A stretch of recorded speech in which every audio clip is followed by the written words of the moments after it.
أعوذ بالله من الشيطان الرجيم. بسم الله الرحمن الرحيم.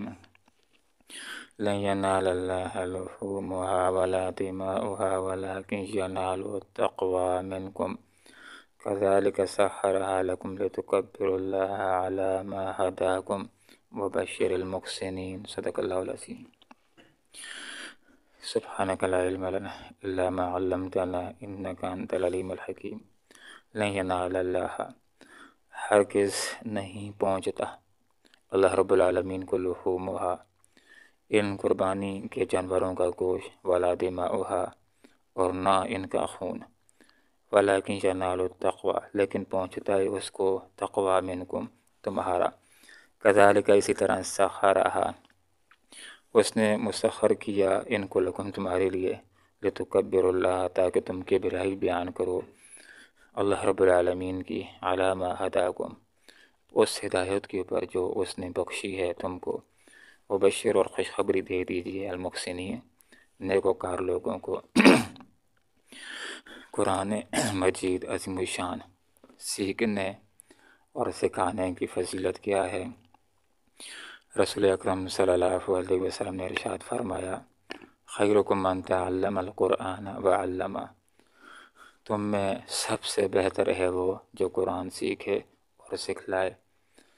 اس آیت بینہ کے اندر جو بات ہمیں سکھلائی جا رہی ہے وہ یہ کہ اللہ رب العالمین کی عبادت کے احکامات میں سے ایک صاحب استطاعت مسلمان کے لیے یہ حکم بھی ہے کہ وہ عید قربان کے موقع پر اللہ رب العالمین کی رضا کے لیے جانور کی قربانی کرے گا.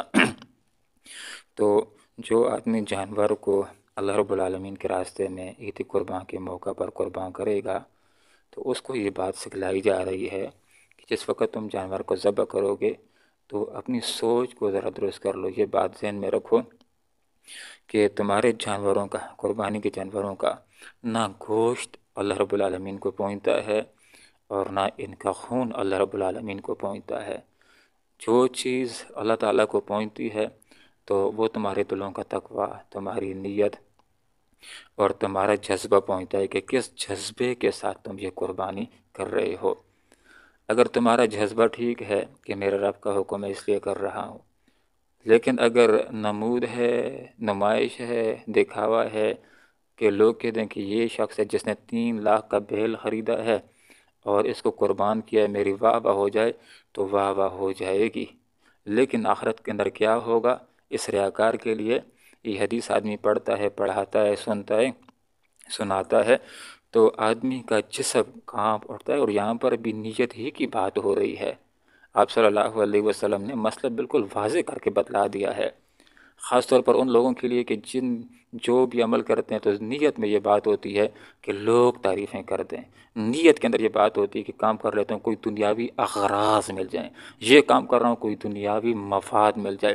تو کوئی آدمی اگر اچھا کام کرتا ہے، نیک کام کرتا ہے، بظاہر نیک کام کرتا ہے، لیکن مقصود یہ ہو کہ لوگ راضی ہو جائیں، لوگ خوش ہو جائیں، لوگ واہ واہ کرتے ہیں، اس کام کی جیسے دنیاوی اغراض مل جائیں، تو یہ نیک کام اس کے لیے بہت ہی سخت گناہ بن جاتا ہے.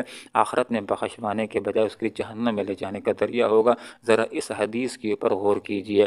آپ صلی اللہ علیہ وسلم نے ارشاد فرمایا کہ آخرت میں سب سے پہلے 3 بندوں کا حساب کتاب ہوگا. اس میں سے ایک سخی، ایک شہید اور ایک عالم. ان تینوں کو اللہ رب العالمین اپنے پاس بلائے گا، انعامات یاد کرائے گا، اللہ کے انعامات کا اعتراف کر لیں گے. پھر اللہ تعالیٰ پوچھے گا بتلاؤ میرے لیے کیا کیا. تو ایک کہے گا علم کو حاصل کیا، لوگوں کو سکھایا. دوسرا کہے گا کہ جان کو جنگ کے اندر کٹا دیا تھا. اور تیسرا کہے گا کہ مال کمایا اور لوگوں میں تقسیم کیا. چونکہ اللہ رب العالمین واللہ علیم بذات الصدور، اللہ سینوں کے رازوں سے واقف ہے، تو اللہ رب العالمین ان سے کہے گا کہ تم نے یہ کام کیا ہے، لیکن تمہارا مقصود میری رضا نہیں تھی، تمہارا مقصد یہ تھا کہ لوگ تمہیں بڑا بہادر کہہ دیں، نڈر کہہ دیں، جنگجو کہہ دیں کہ یہ تو 10-10 کا مقابلہ کر لیتا ہے، 15-15 کا مقابلہ کر لیتا ہے. لوگ تجھے بڑا سخی کہتے ہیں کہ یہ تو 2 گاؤں کی خیرات کرتا ہے، 3 گاؤں کی خیرات کرنے والا ہے. اور لوگ تجھے بڑا عالم کہتے ہیں کہ بڑا زبردست درس کرتا ہے، بڑا ہی روزانہ درس کرتا ہے اور زبردست درس کرتا ہے. تو لوگوں نے تمہیں دنیا میں بہت کچھ کیا دیا، آج میرے پاس تمہارے لیے کچھ بھی نہیں۔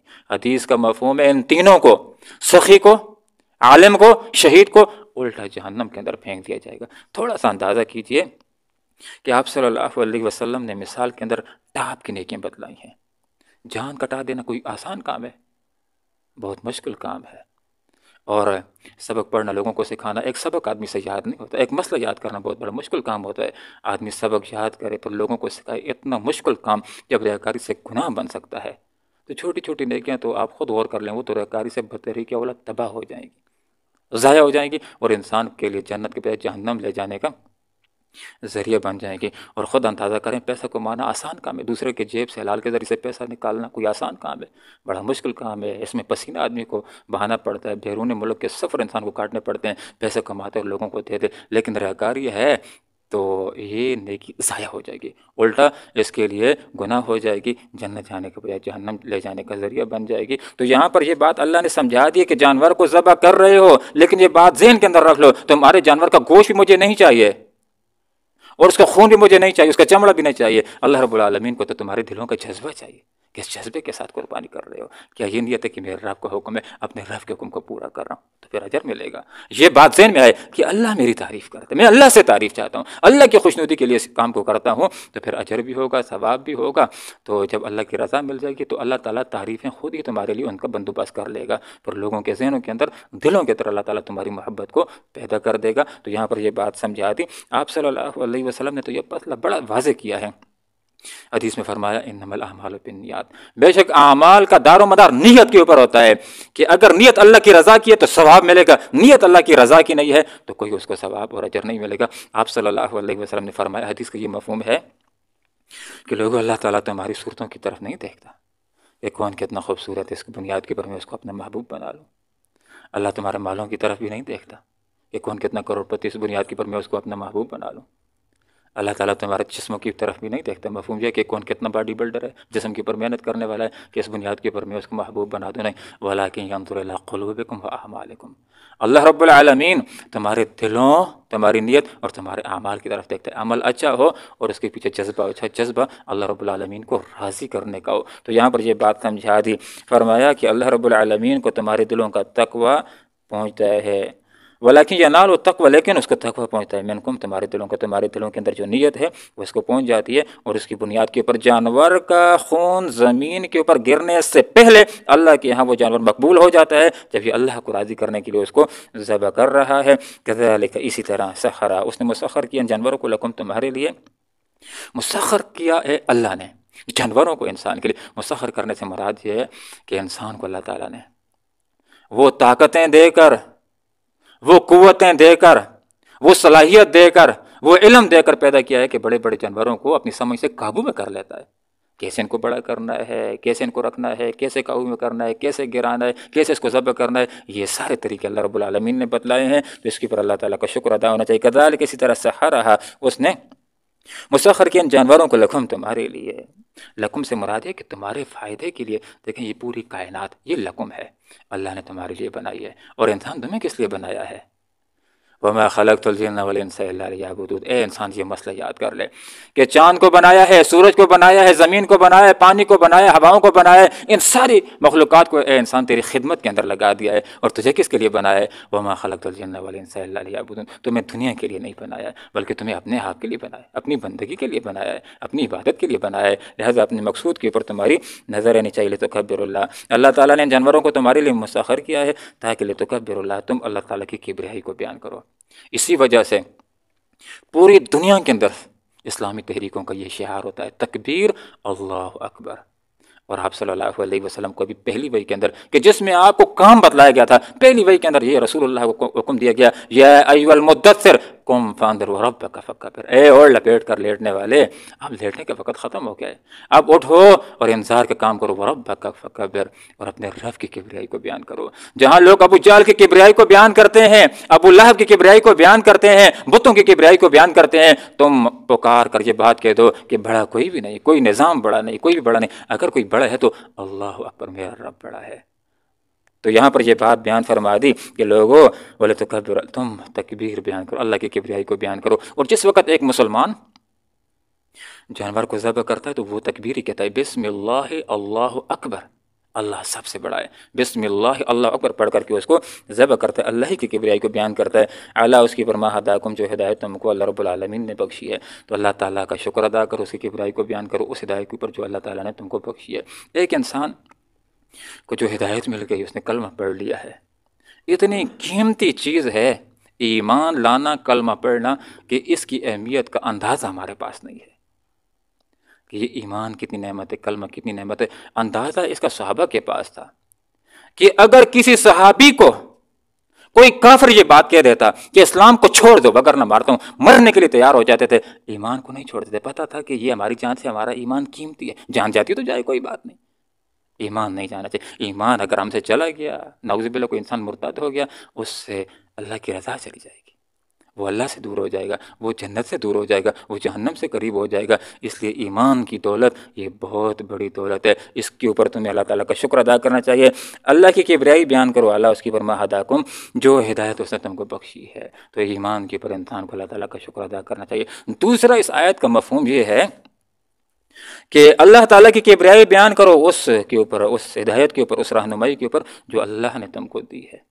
دیکھیں یہ بات کہ دنیا کے اندر بہت سارے مذاہب ہیں، ہندو مت بھی ہے، یہودیت بھی ہے، نصرانیت بھی ہے، زرتشت بھی ہے، یہ مذہب بھی ہے، وہ مذہب بھی ہے۔ دنیا کو کوئی نقطہ آپ اٹھا کر کے دیکھ لیں اور تقابل ادیان کر دیں، اس کے حوالے سے اسلام نے جو تعلیم دی ہے وہ دل لگتی تعلیم ہے، اور اس کے علاوہ اور تعلیم ہے وہ بالکل بھی ٹھیک نہیں۔ دیکھیں اسلام کا طریقہ کیا ہے، جانور کو گرا دو، اور آپ صلی اللہ علیہ وسلم نے فرمایا ہے کہ تم ذبح کرو تو اچھے انداز کے اندر، کہ جانور کو تکلیف نہ ہو، اس کے گلے کے اوپر چھری پھیرنی ہے تیز چھری کر کے، اور اس کا خون نکل جائے، بالکل ٹھنڈ ہو جائے تو اس کا گوشت تم نے چمڑا ہٹا کر کے حاصل کرنا۔ یہ اسلام کا طریقہ کتنا پیارا ہے۔ کچھ طریقے آپ دیکھیں گے ایسے ہیں کہ جانور کو گولیاں مارتے ہیں، کچھ مذاہب کے اندر آپ کو ایسے لوگ نظر آئیں گے، ایک موٹا سا ڈنڈا ہوتا ہے، جانور کے سر کے اوپر مارتے ہیں، تڑپتا ہے، گر جاتا ہے۔ کچھ ایسے ہیں کہ ایک لائن کے اندر ہوتے ہیں اور مشینوں کے ذریعے سے ان کے گلے کو دور کر دیتے ہیں۔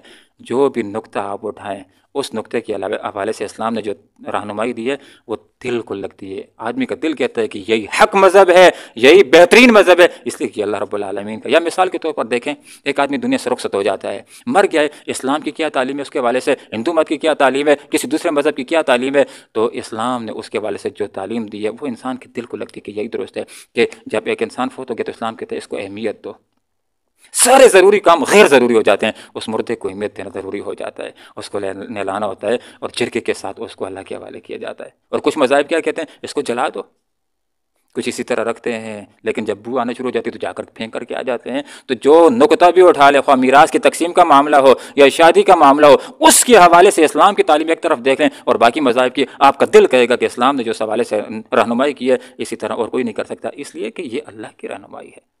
تو یہاں پر یہ بات فرمائی کہ جو ہدایت تم کو اللہ نے دی ہے اس کے اوپر تمہیں شکر ادا کرنا چاہیے۔ اور اسی کے اوپر بات کر کے اپنی بات کو ختم کرتا ہوں۔ بشر، خوشخبری دے دیجیے۔ کس چیز کی خوشخبری؟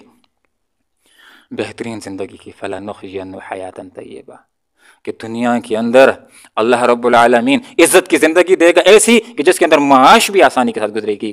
اگر تم اللہ کے لیے زندگی گزارو گے تو اللہ تعالیٰ تمہیں IMF کے آگے جھکنے نہیں دے گا، لیکن اگر تم یہ کہو کہ سود کے بغیر تو معیشت کے چلنا مشکل ہے تو پھر IMF کے پھر تمہیں سجدے لگانے پڑیں گے۔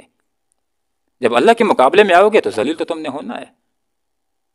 تو اس لیے یہاں پر یہ بات ذکر فرما دی، وہ بشر، لیکن سب کے لیے خوشخبری نہیں ہے۔ یہ بہتر زندگی کی اور آخرت میں جنت کی خوشخبری یہ ہر کسی کے لیے نہیں ہے، یہ اس کے لیے المحسنین، جو محسن اپنے آپ کو بنائے تو صحیح۔ محسن کس کو کہتے ہیں؟ یہ بات یاد کرنے کی، محسن وہ ہوتا ہے کہ جو وقت کے نبی کا کلمہ پڑھتا ہے، لا الہ الا اللہ محمد رسول اللہ، پھر نیکیاں کرنا شروع کرتا ہے، برائیوں سے بچتا ہے، اس کو محسن کہتے ہیں۔ تو جو نیکیاں کرے گا، برائیوں سے بچے گا، وہ محسن ہوگا، اور اس کے لیے بشر ہے، دوسروں کے لیے نہیں ہے۔